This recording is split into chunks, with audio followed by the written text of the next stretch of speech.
What's up and welcome to another MMA Mad Breakdown UFC 253 edition. My name is Nick Rizner. You can find me on Twitter at Nick Rizner.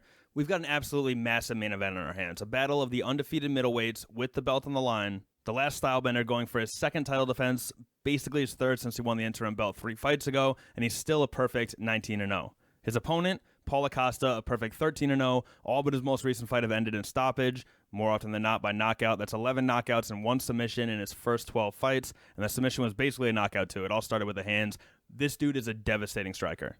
But with Adesanya, he's facing one of the most elusive and technical strikers I've ever seen. I can remember back in the prelim days, stopping what I was doing, canceling plans, making sure that I was in front of a TV because you knew you were going to see something special. And that's proven to be true over the years. Like with any rising prospect, there's always questions about, where's the limit? When will this person finally hit a wall, come back down to earth? Well, so far we haven't seen it. People question the Derek Brunson matchup, a really tough test at the time. Adesanya smoked him, first round TKO. And then there was Anderson Silva, an aging veteran, but one of the greatest fighters in the history of this sport.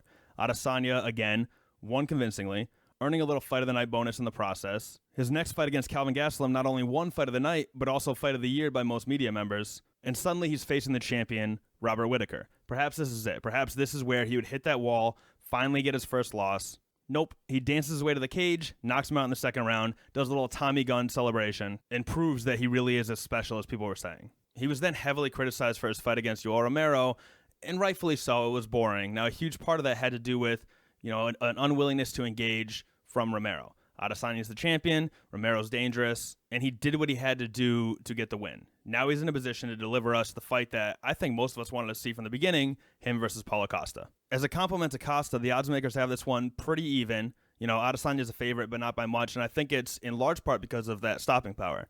Now, I wholeheartedly believe that Adesanya is the better of the two fighters. He should win this fight, but he will occasionally take hits in order to sniff out that finish, and if you take a hit from Paulo Costa, that could end the fight. So my heart, my brain, it all points to Adesanya winning this fight, but I'd be very nervous betting on that since it only takes one from Paulo Costa. I'll guarantee you this, though, unlike the Romero fight, I can't imagine this one being a snooze fest. Raw power versus impeccable speed and technique almost always makes for a good fight.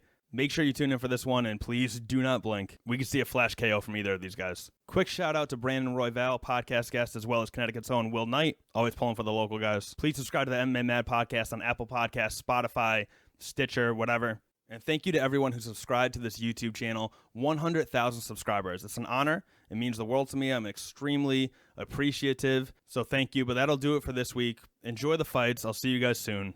Peace.